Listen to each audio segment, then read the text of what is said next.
establish a national faceless income tax appellate tribunal center. All communication between the tribunal and the appellant shall be electronic. Where personal hearing is needed, it shall be done through video conferencing. Relaxations to NRI.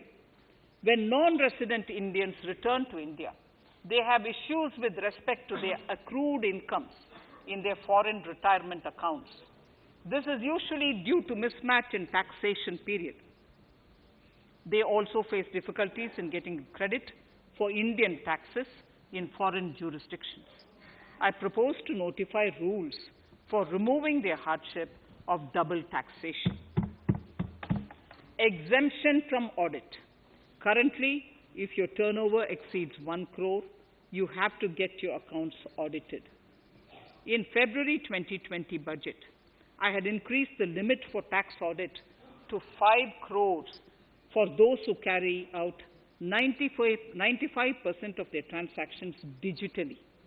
To further incentivize digital transactions and to reduce compliance burden, I propose to increase this limit for tax audit for such persons from 5 crores to 10 crores.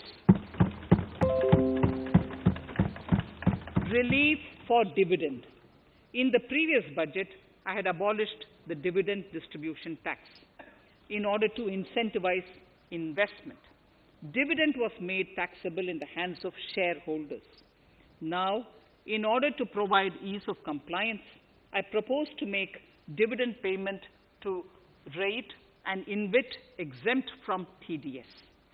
Further, as the amount of dividend income cannot be estimated correctly by the shareholders for paying advance tax, I propose to provide that advance tax liability on dividend income shall arise only after the declaration or payment of dividend.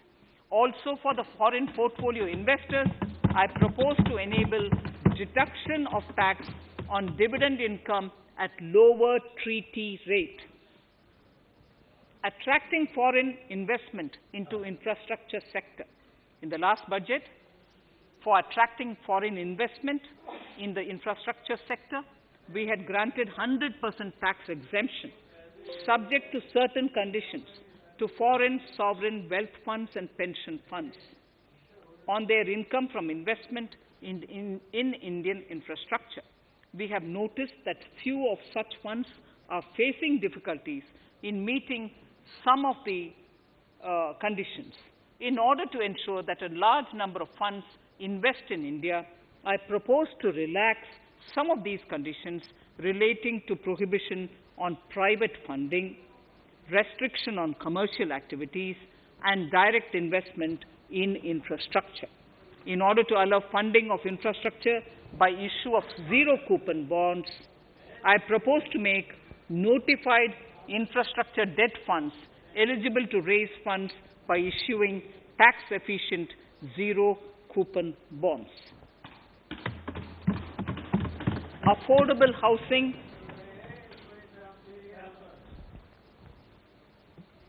Affordable housing and rental housing. This government sees housing for all and affordable housing as priority areas. In July 2019 budget, I provided an additional deduction of interest amounting to 1.5 lakh for loan taken to purchase an affordable house. I propose to extend the eligibility of this condition by 1 more year to 31st March 2022. The additional deduction of 1.5 lakh shall therefore be available for loans taken up to 31st March 2022 for the purchase of affordable houses. Further, to keep up the supply of affordable houses, I propose that the affordable housing projects can avail a tax holiday for 1 more year till 31st March 2022. These are available now for projects also. We are committed to promote supply of affordable rental housing for migrant workers. For this, I propose to allow tax exemption for notified affordable rental housing projects. Tax incentives to IFSC. As I mentioned in Part A of this speech, the government is committed to making the International Financial Services Center in GIFT City a global financial hub. In addition to the tax incentives already provided, I propose to include, among others, tax holiday for capital gains for aircraft leasing companies, tax exemption for aircraft lease rentals paid to foreign lessors, tax incentive for relocating foreign funds in the IFSC, and to allow tax exemption to the investment division of foreign banks located in the IFSC. Pre-filling of returns. Honorable Speaker, in order to ease compliance for the taxpayer, details of salary income, tax payments, TDS, etc., already come pre-filled in income tax returns. To further ease filing of returns, details of capital gains from listed securities, dividend income, and interest from banks, post office, etc., will also be now pre-filled. Relief to small trusts. We hope to reduce compliance burden on small charitable trusts running educational institutions and hospitals. So far, there is a blanket exemption to such entities whose annual receipt does not exceed 1 crore of rupees. I now propose to increase this amount to 5 crores.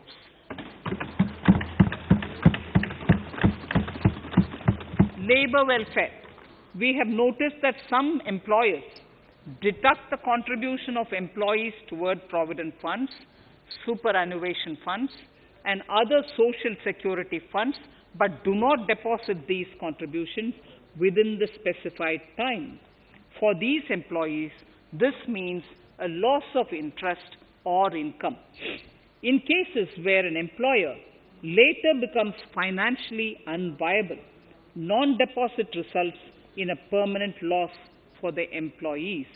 In order to ensure that employees' contributions are deposited on time, I reiterate that the late deposit of employees' contribution by the employer will not be allowed as deduction to the employer.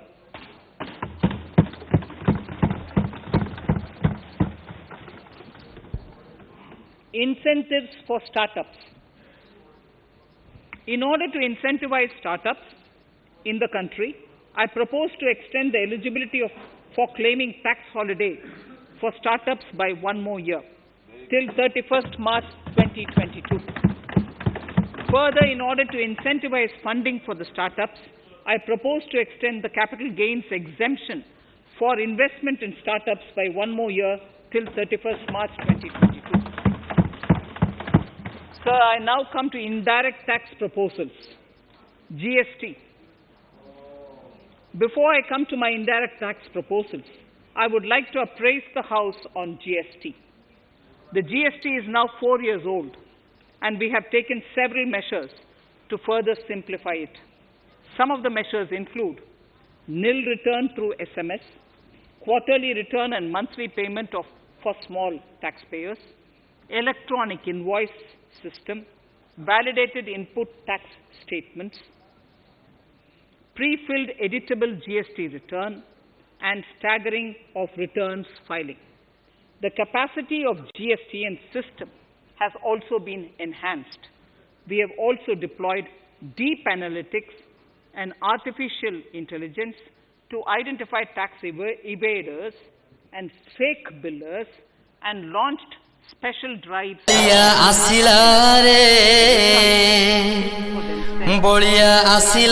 record collections in the last few months. The GST Council has painstakingly thrashed out thorny issues. As chairperson to the Council, I want to assure this House that we shall take every possible measure to smoothen the GST further and to remove anomalies such as inverted duty structure.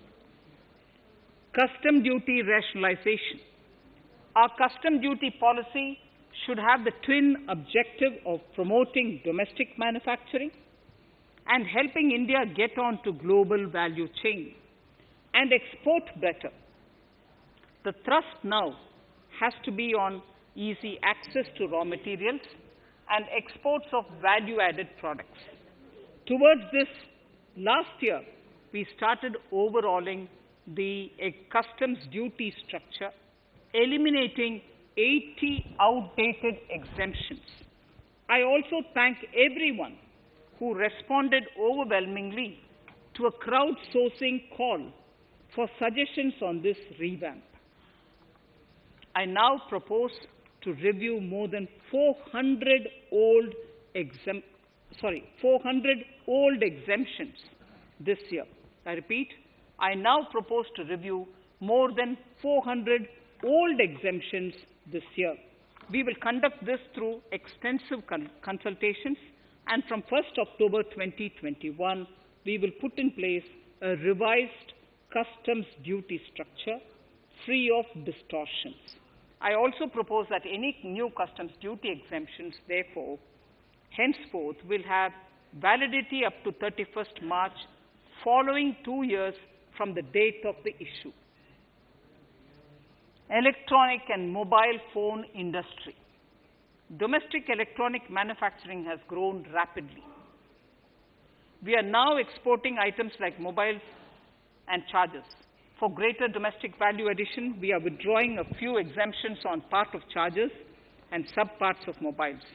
Further, some parts of mobiles will move from nil rate to a moderate 2.5%. Iron and steel. MSMEs and other user industries have been severely hit by a recent sharp rise in iron and steel prices. Therefore, we are reducing customs duty uniformly to 7.5% on semis, flats, and long products of non-alloy, alloy, and stainless steels. To provide relief to metal recyclers, mostly MSMEs, I am exempting duty on steel scrap for a period up to 31st March 2022. Further, I am also revoking ADD and CVD on certain steel products. Also, to provide relief to copper recyclers, I am reducing duty on copper scrap from 5% to 2.5%. Textiles. The textile sector generates employment and contributes significantly to the economy. There is a need to rationalize duties on raw material inputs to man-made textiles. We are now bringing nylon chain on par with polyester and other man-made fibers.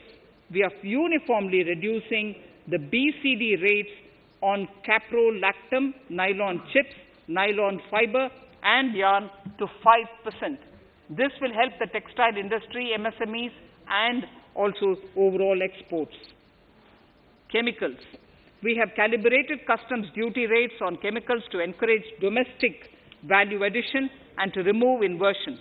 Apart from other items, we are reducing customs duty on naphtha to 2.5% to correct inversion. Gold and silver presently attract a basic customs duty of 12.5%. Since the duty was raised from 10% in July 19, prices of precious metals have risen sharply. To bring it closer to previous levels, we are rationalizing customs duty on gold and silver. Renewable energy. In Part A, we have already acknowledged that solar energy has huge promise for India. To build up domestic capacity, we will notify a phased manufacturing plan for solar cells and solar panels.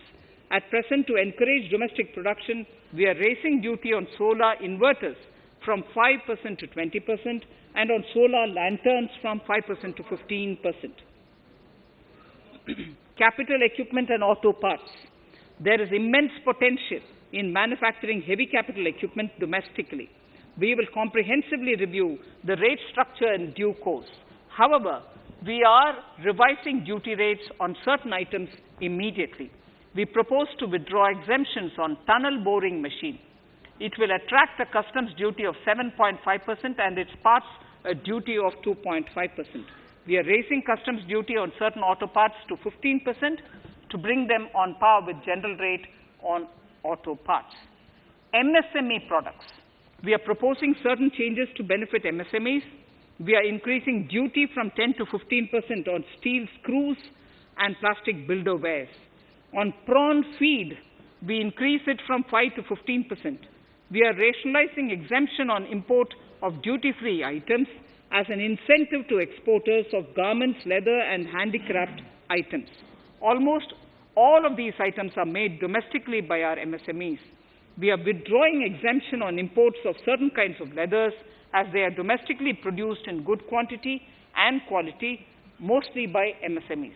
We are also raising customs duty on finished synthetic gemstones to encourage domestic processing. Agriculture products to benefit farmers. We are raising customs duty on cotton from nil to 10%, on raw silk and silk yarn from 10 to 15%. We are also withdrawing end-use-based concession on denatured ethyl alcohol. Currently, rates are being uniformly calibrated to 15% on items like maize, bran, rice bran, oil cake, and animal feed additives. There is an immediate need to improve agricultural infrastructure so that we produce more while also conserving and processing agricultural output efficiently. This will ensure enhanced remuneration for our farmers. To earmark resources for this purpose, I propose an agricultural infrastructure and development cess on a small number of items. However, while applying this cess, we have taken care not to put additional burden on consumers on most items. Rationalization of procedures and easing of compliance. For their judicious application, we propose certain changes in the provisioning related to ADD, anti-dumping duty, and CVD, countervailing duty levies.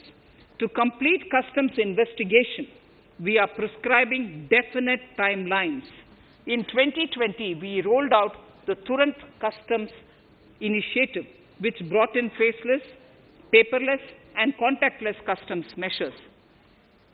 With effect from September 2020, we have implemented a new procedure for administration of rules of origin. This has helped in putting a check on misuse of FTAs. The specific details of direct and indirect tax changes proposed are listed in the annexure to my speech. Honorable Speaker, sir, with these words, I commend the budget to this august House. Thank you.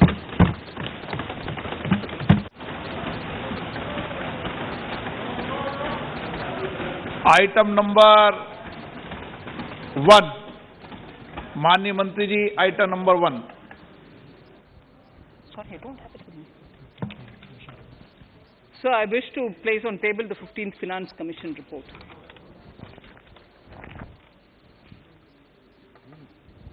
Item number 3, माननीय मंत्री जी.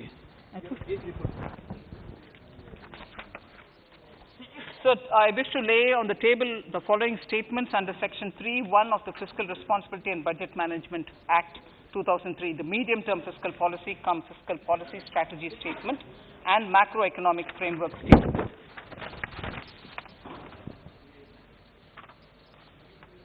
Item number 4.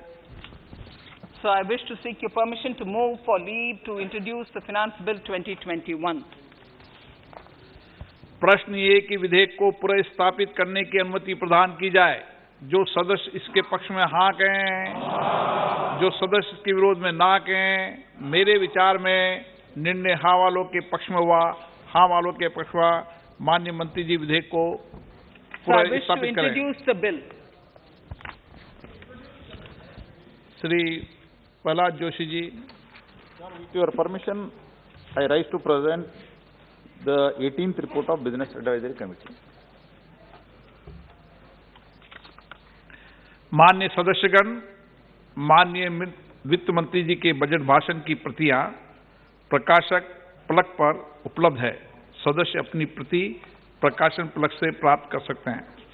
माननीय सदस्यगण, जैसा कि आपको समाचार 2 के माध्यम से पहले सूचित किया जा चुका है कि बजट की प्रतियां आपको मेंबर्स पोर्टल के माध्यम से उपलब्ध कराई जा रही है। सभा की कार्रवाई मंगलवार दिनांक 2 फरवरी 2021 को दोपहर 4 बजे तक के लिए स्थगित की जाती है।